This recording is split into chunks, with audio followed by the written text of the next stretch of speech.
take this economy forward, and you need to moderate inflation because that's where the big challenges are. The second is, since we are sitting in the Bombay Stock Exchange, the role of the capital markets, I mean, as something that will provide the resources to help the government raise more resources, and secondly, of course, revive the capital market, so to speak. So, Aditya, how are you defining the key priorities? Govind, to be very frank, the major challenge for the government is to focus on growth as well as to control inflation. Because for quite some time we have been seeing that inflation is not coming under control. It is still at 8.28%, which is quite high as compared to RBI's comfort level. In fact, the monetary policy is entirely focusing on the inflation, whereas the expectation from the budget is that it should do something for growth orientation, because our GDP has come down to almost 4.6%. That is a 10-year low. Right. And that is really causing concerns not only among domestic investors but also among international investors. Because when they look India as a major destination for investment, they find that the economy is slipping down. So those are the expectations, that how growth can be revived vis-a-vis how inflation can also be controlled. Few steps like taken by the government in the few days, like basically trying to control the APMC Act, or basically ensuring that hoarding and black marketing doesn't take place in terms of food grains. Headed in the right direction. That's perfectly the right direction. Okay. Indrajit, how do you define the landscape from your perspective? Yeah, I'd agree with Dr. Srinivas. He's kind of, I think, correct when it talks about some of the twin challenges that the economy and the government faces. However, all I can say is that the supply side bottlenecks that define inflation aren't going to go away in a hurry. So this has been attempted in the past, black marketing and hoarding, action against those. But I think the more critical piece that I'm interested in is this whole concept of a national food market that the economic survey talks about. How this government kind of steers that whole initiative will be interesting to watch, because it means in some ways running into some conflicts with states. We've seen states being fairly proactive in protecting their turfs. So how they steer that will be interesting, but it's clearly an issue. Around growth, I think the economic survey is also clearly laid out that going forward, if you take a 1-year time frame, things are looking up.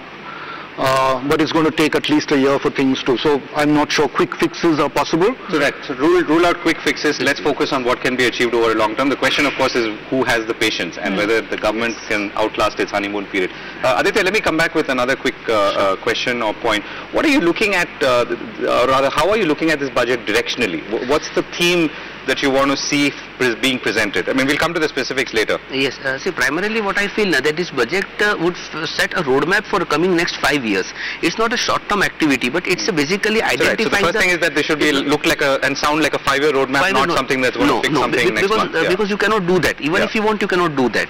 So here, basically, what I see in the budget is that giving directions, giving proper signals to international investors, to domestic investors, to the common man. Okay, we are on there, we are working, and we will fix it out. But it will take some time. बहुत ही कम है. So the government really doesn't have the maneuverability, जो कहते हैं, to really do anything extraordinary.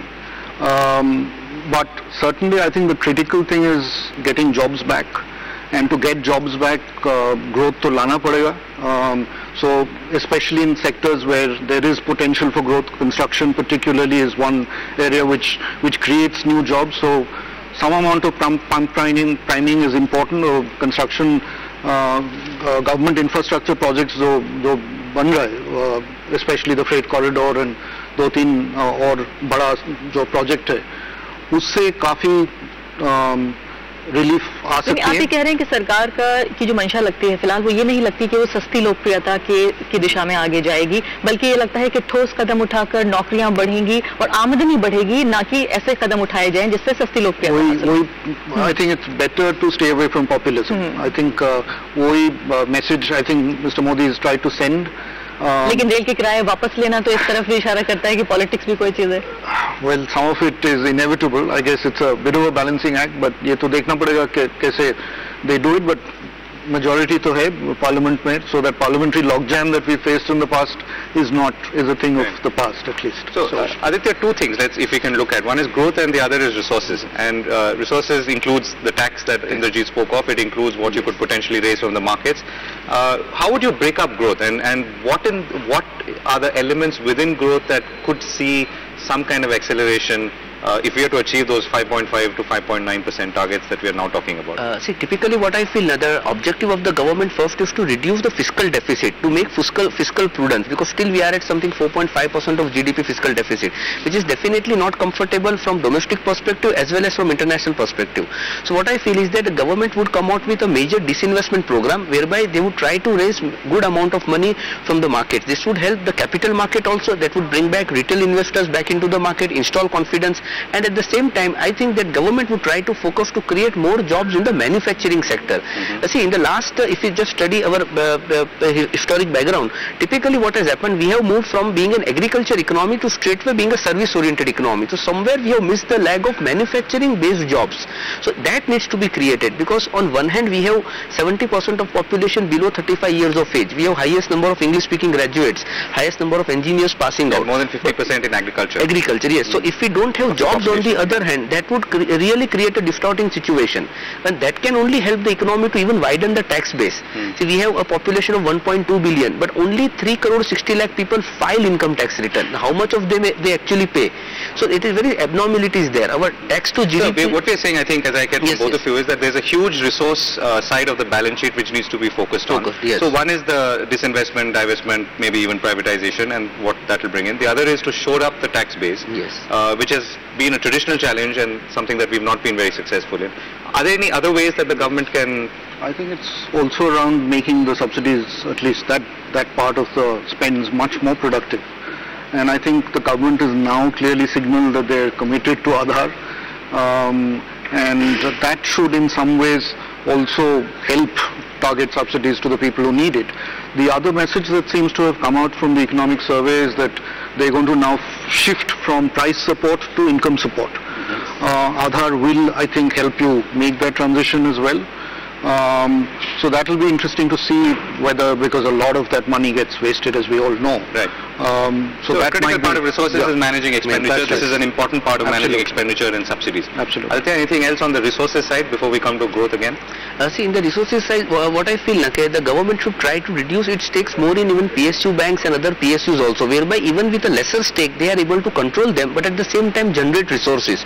So this would really help them. And that's something that's possible to announce and also potentially do in this budget. Yes. Everything else looks like it's going to be over a longer term. But this thing definitely can be done, because that would really install faith in even in private investors also who want to take up stake in good PSUs. So that would really help to generate more resources for the government. इससे पहले कि Govind growth की बात करें, क्योंकि subsidy का जिक्र हुआ, इसलिए ये भी बात करनी बहुत महत्वपूर्ण है कि यूपीए सरकार की जो पॉलिसीज रही, खासकर सब्सिडी के हिसाब से, जिस तरह से उन्होंने फ्री बीज बांटी, ऐसा नहीं लगता कि उनका पॉलिटिकल भी डिविडेंड कुछ अच्छा मिला उस बात का, यानी कि गरीब जनता को भी ये बात समझ में आती है। लेकिन इसका सबसे बड़ा जो एक कारण है जो मैं आपके सामने रखना चाहती हूँ, जो ये कहा जाता है कि फूड सब्सिडी जो है राशन की दुकानों को फायदा देती है, गरीबों को नहीं। पेट्रोलियम सब्सिडी जो है वो तेल कंपनियों को फायदा देती है, आम आदमी को नहीं। तो आपको लगता है कि चूंकि एनडीए सरकार बार बार ये कहती है कि हमारी जो इकोनॉमिक पॉलिसीज हैं, जो आर्थिक नीतियां हैं, बीजेपी की भी कांग्रेस पार्टी से बहुत अलग नहीं है, लेकिन उनका मैनेजमेंट अलग होगा, उनकी डीलिंग अलग होगी, क्या आपको लगता है जहां डिलीवरी की बात आ रही है वहां ये बात होगी कि सब्सिडी चाहे वो जितनी भी दें, लेकिन उसकी डिलीवरी उस आदमी तक पहुंचेगी जो सबसे नीचे पायदान पे खड़ा है? हाँ, इसमें यही पॉइंट सबसे महत्वपूर्ण जो ये गवर्नमेंट को पिछली गवर्नमेंट से डिफर करता है कि इम्प्लीमेंटेशन, ये गवर्नमेंट ये देख रही है कि हम इम्प्लीमेंट ठीक से कर सके। फॉर एग्जांपल मैं आपको छोटा सा उदाहरण दूं कि अगर 100 रुपीज रिलीज होता है गवर्नमेंट से एक आम आदमी के लिए, गरीब के लिए, तो उसके हाथ में करीबन 17 पैसे पहुंचते हैं। तो क्वेश्चन ये आता है कि 99 रुपीज 85 पैसा कहाँ चला गया? तो ये जो जो लीकेज है अपनी सिस्टम में, राजीव गांधी के 25 से अब 17 पे आ चुका है। राजीव गांधी ने कहा था कि 25 पैसे पहुंचता है। हाँ, तो ये वहां से 17 पे आया है। इफेक्ट है एक बात। तो ये क्लियर दिखाता है कि हमारे सिस्टम में बहुत सारे लीकेजेस है। तो ये गवर्नमेंट एटलीस्ट इन लीकेजेस को फिक्स करना चाहेगी। एक दूसरा उदाहरण के नरेगा में बेसिकली हुआ क्या कि 40,000 करोड़ रुपए स्पेंड हुए। अल्टीमेटली उससे अनएम्प्लॉयमेंट बढ़ा, फार्मर्स विलिंगली अनएम्प्लॉयड अपने आप को दिखा रहे थे और वो पैसा कहीं प्रोडक्टिवली यूज नहीं हुआ। अब जनता ये समझती है कि फ्रीबीज लेने के बजाय इट इज बेटर है कि हमें आप रिस्पेक्टेबल जॉब्स दीजिए जिससे हम खुद हमारा भविष्य सुधार सके। लेकिन इंद्रजीत गुप्ता, जिस तरह से ये सरकार जब से आई है, कहीं ना कहीं जो एक माहौल है कि ये पुअर वर्सेस कॉर्पोरेट इंडिया, ये ऐसा लगता है कि गरीब आदमी जो है मुकाबले में खड़ा है कॉर्पोरेट के, क्योंकि रिसोर्सेज हमारे पास लिमिटेड हैं। कितना कॉर्पोरेट हाउसेस को आप देंगे और कितना गरीबों को देंगे? आपको भी क्या ये वाकई ये वर्सेस वाला मामला नजर आता है कि गवर्नमेंट जो है वो प्रोपोर्शनेटली दोनों भारत और इंडिया में बांट पाएगा?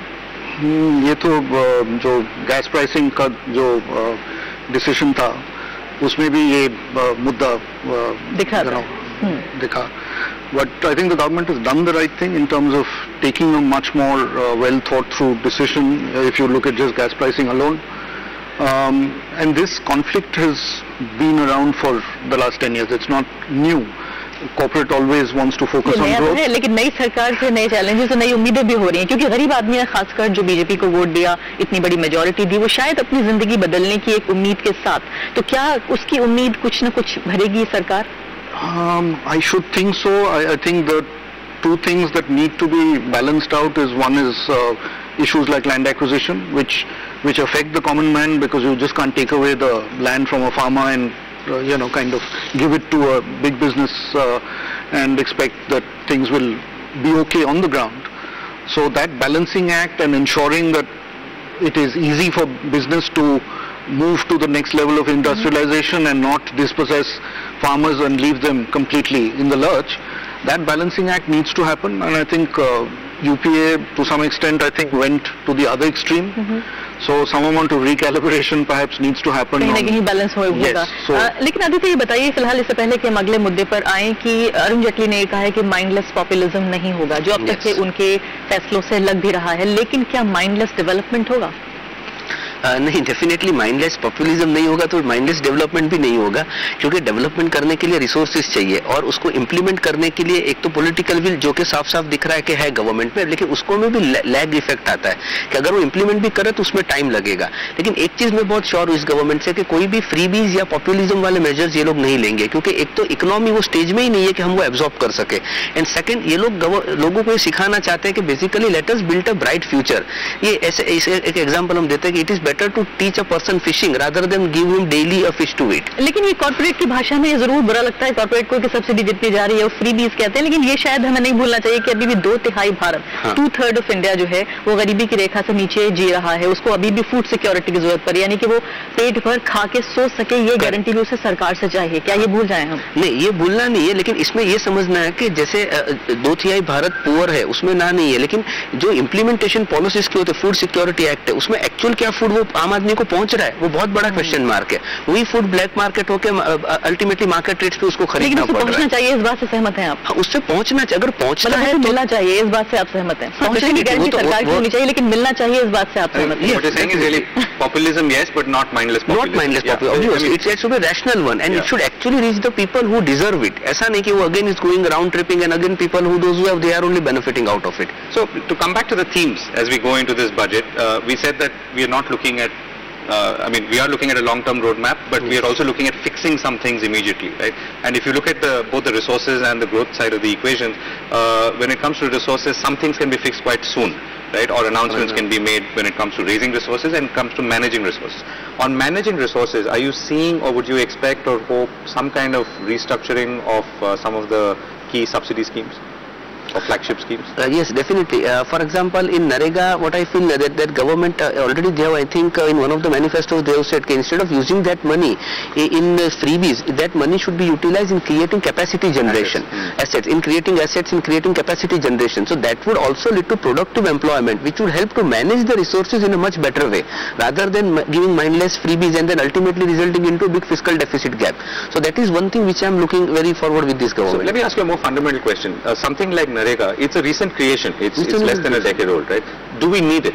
And rather than let's say try and tinker it, maybe we have to tinker with it because there is an expectation built up. But do you need it at all? Can it be junked? As a matter of discussion. Yes, it's difficult to give a one-point solution to that. But definitely, yes, those schemes may be required in certain parts of the country where farmers are really poor and they do not have anything. So there one needs to identify whether the farmer who is enrolling in that, is he really a landless laborer or he is having proper land, but just to enroll that facility is taking it. So again, tracking and implementation becomes vital. In earlier version, what has happened that even the farmers, in fact, there was a very good article regarding Andhra Pradesh. Almost the 80% of the village had enrolled themselves in Narega. Now it cannot happen that the 80% village doesn't have any land. That doesn't go down the throat. So those things have to be checked upon. Right. So there's a design problem and there's an implementation problem. What about other flagship schemes and other subsidy programs which are also, in some ways straining the exchequer? Yes, it is straining. For example, if we see especially in petroleum products, the government is trying, but when the crude price goes up, they don't have any this thing. So normally what has happened, when crude prices rise, the Aam Aadmi has to pay more in terms of petrol and diesel. But when the prices come down, they are not rolled back as they should have been, because then that puts a burden on the common man. Suddenly diesel, petrol were raised by 1 rupee and some particular thing. So those basically puts a pressure on the common man. So there a balancing act is required. Okay. Indrajit, let me come back to you. So Arun Jaitley, the man, we know him as a law minister, we know him as a lawyer, spokesperson and so on. Today we're going to be hearing him as a finance minister. What's the tenor that you expect or you would like to see? I think he comes across as clearly a no-nonsense man who will do what is in the national interest, and I think that's the broad tenor in which this government seems to be moving. And I think so it will require some amount of bitter medicine being served up, and accepting the reality, and not shying away from that. And I think in that sense he's the right man to do. He's done some tough talking in the past, as we've seen him in Parliament.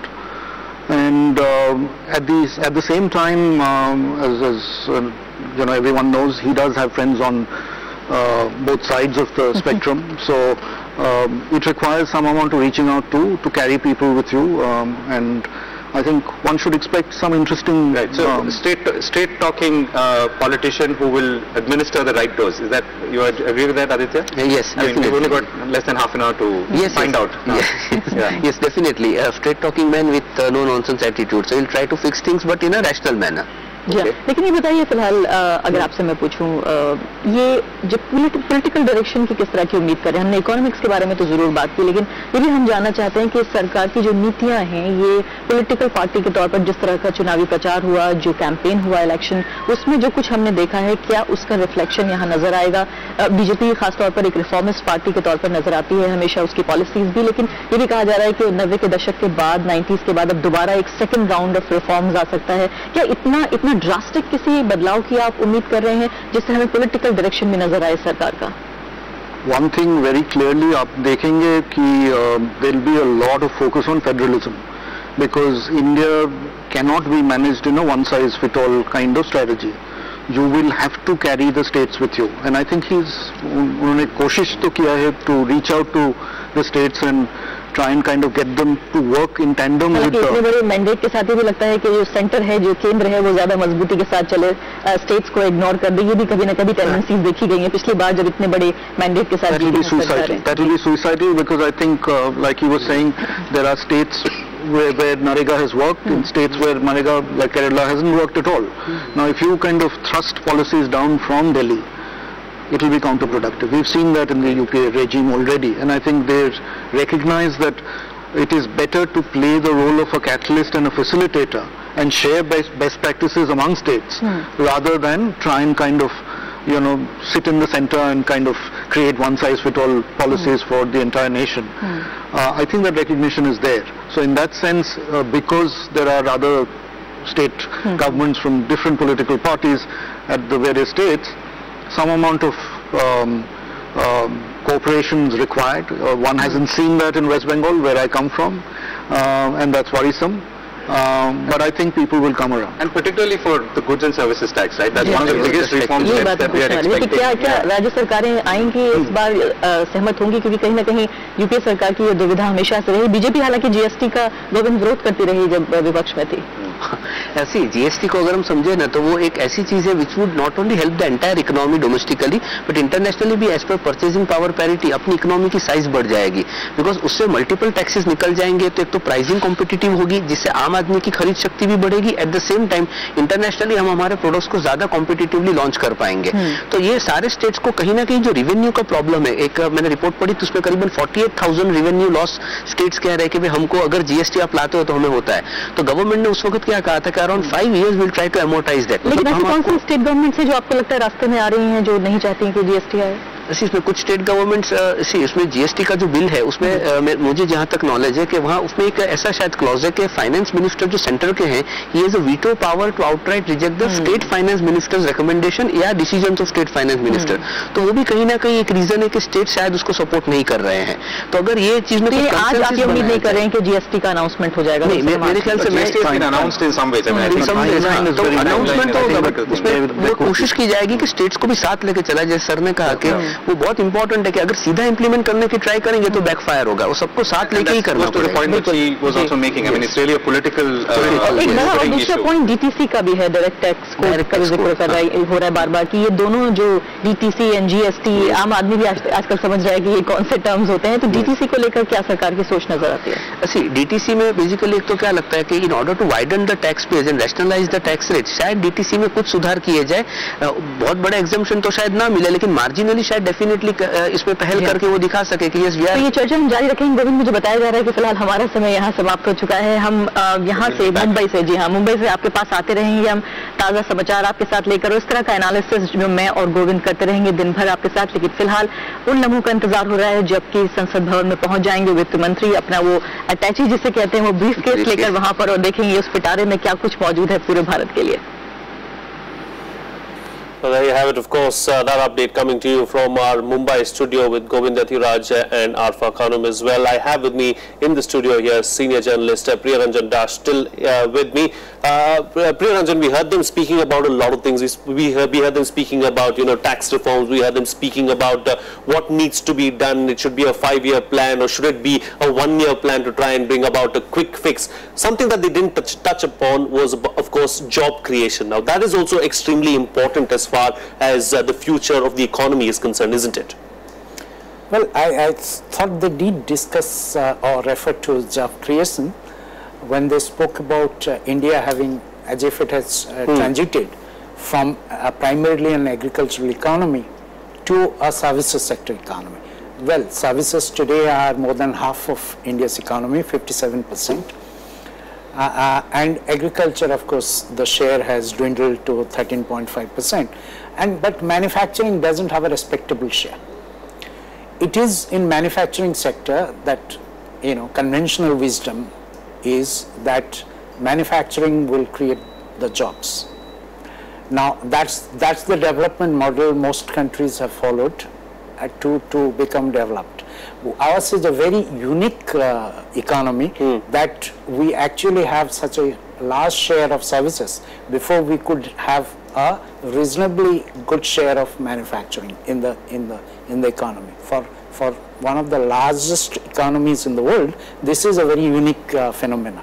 Now there is a question about our having missed the manufacturing or the industrial bus, and there is a question, there is a feeling that we should somehow run after that bus and catch it. Now that's a very serious question, and a very long-term development question that one should be looking at. Now there is a need, to my mind, to re-evaluate in India's true potential in the manufacturing sector. You know, given the situation that we are faced with, there was a reference earlier, you know, the finance secretary was asked from Calcutta about the single type of situation. We've had this conflict of, you know, industry cannot be built in air. Yes. It will need land. Yes. So we've had this agriculture industry conflict. There is, of course, the conflict or seeming conflict, apparent conflict between agriculture, industry and environment, sustainability of that. So these are very complex questions. Right. Now to that, given that situation, I don't see there can be any quick fix that you can expect in a budget to quickly turn around the India industry story or manufacturing story. Certainly. It has to be done. If you go on that path, you have to consistently be on that path. On that path, yes, certainly, of course, very rightly said that if you go on that path, you need to continue on that path. Let's quickly get an update from our correspondent Rajkamal Rao, who's standing by in Hyderabad. Rajkamal Rao, I understand you have a couple of guests with you as well. Over to you.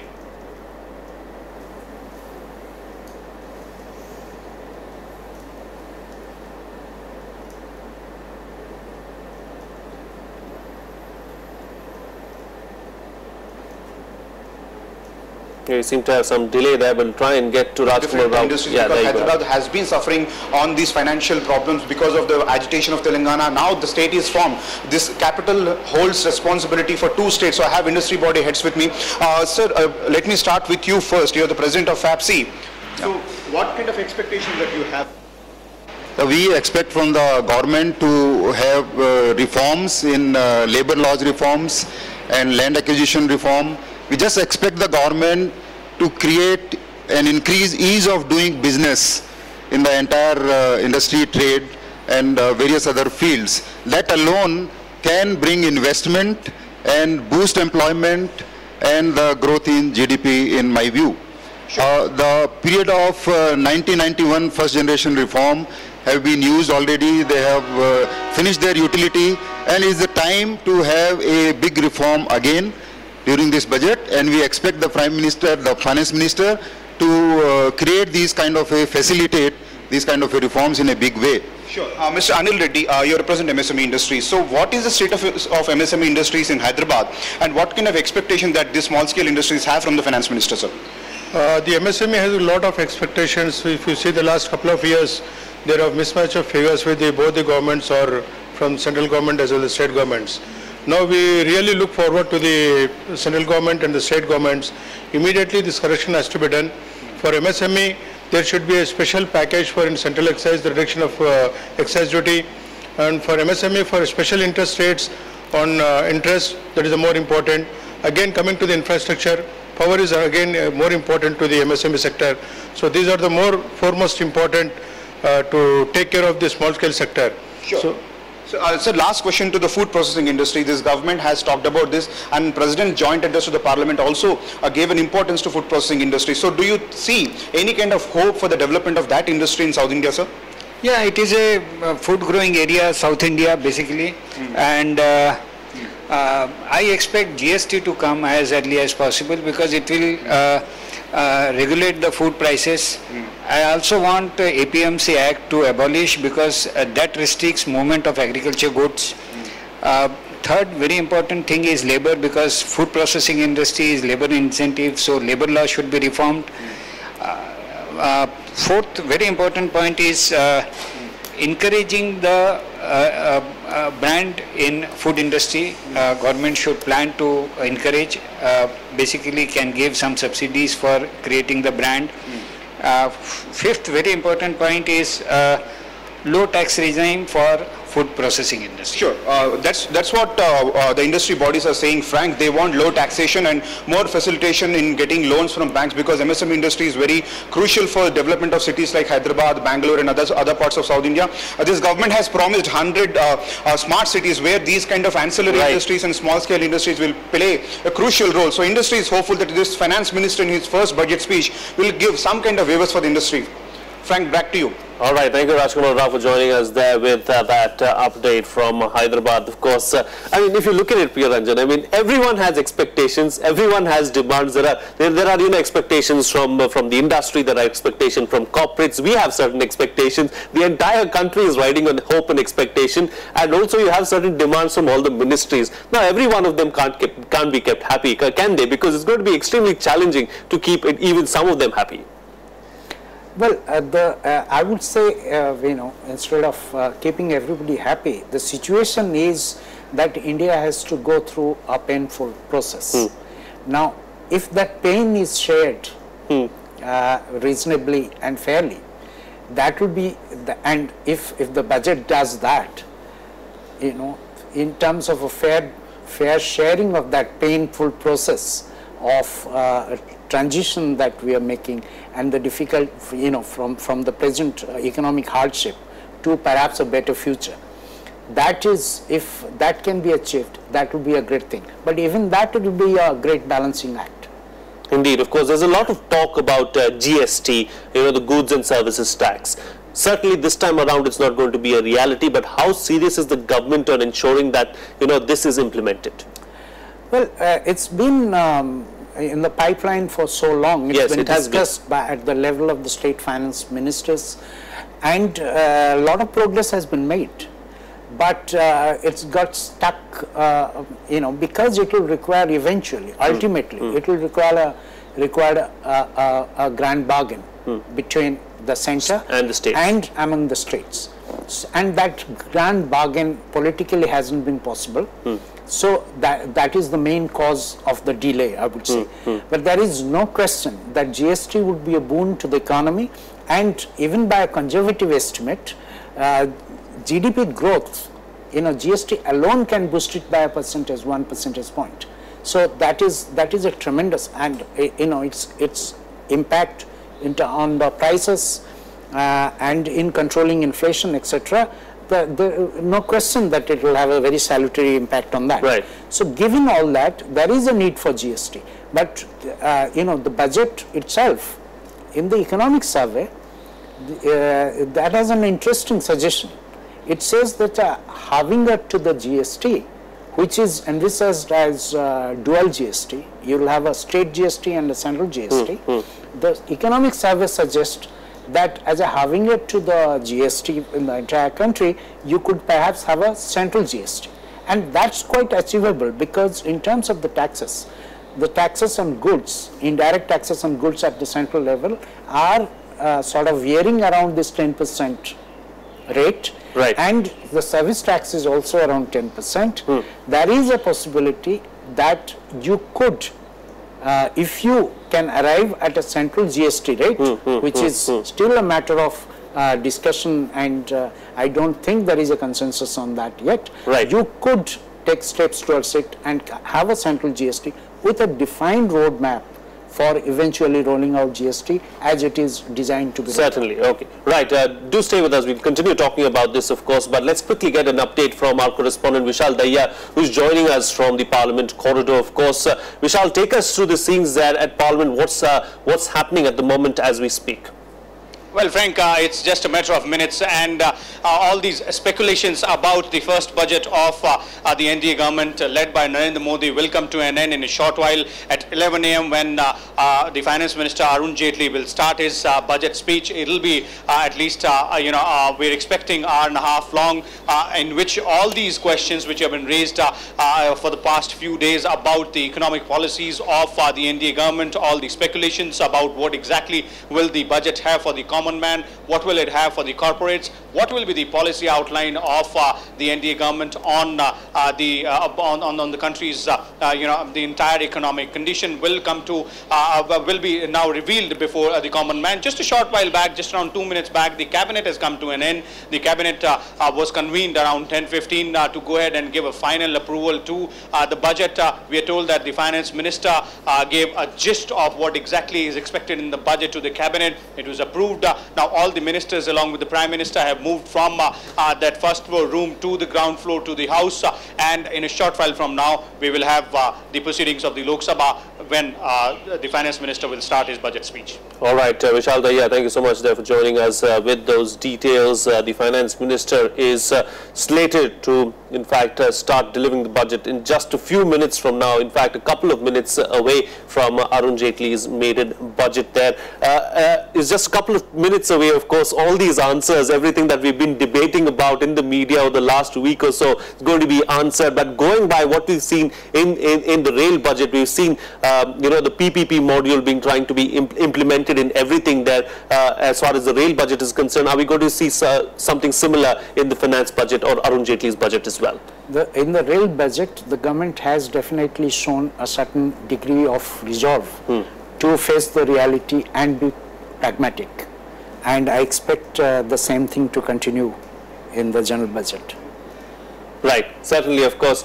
And in fact, we'll just continue talking about this for another minute, because we just have one last minute. Your final thoughts, of course, Priya Ranjan. Are we going to have a smile on our face at the end of the day, or is it going to be a frown, or is it just going to be the way it is?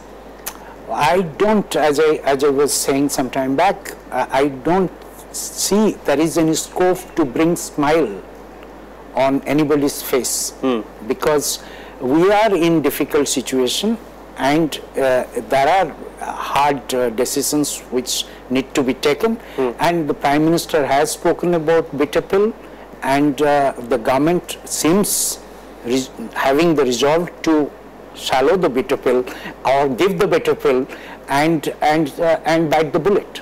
Right, certainly. We are also joined by Indrajit Gupta, former editor of Forbes India, joining us from our studio there in Mumbai. Indrajit, we've seen a lot of talk of disinvestment as well. A couple of days ago, there were several reports that, ONGC is going to offload about 5 or 10% of its shares. Are we going to see a lot of disinvestment in the near future?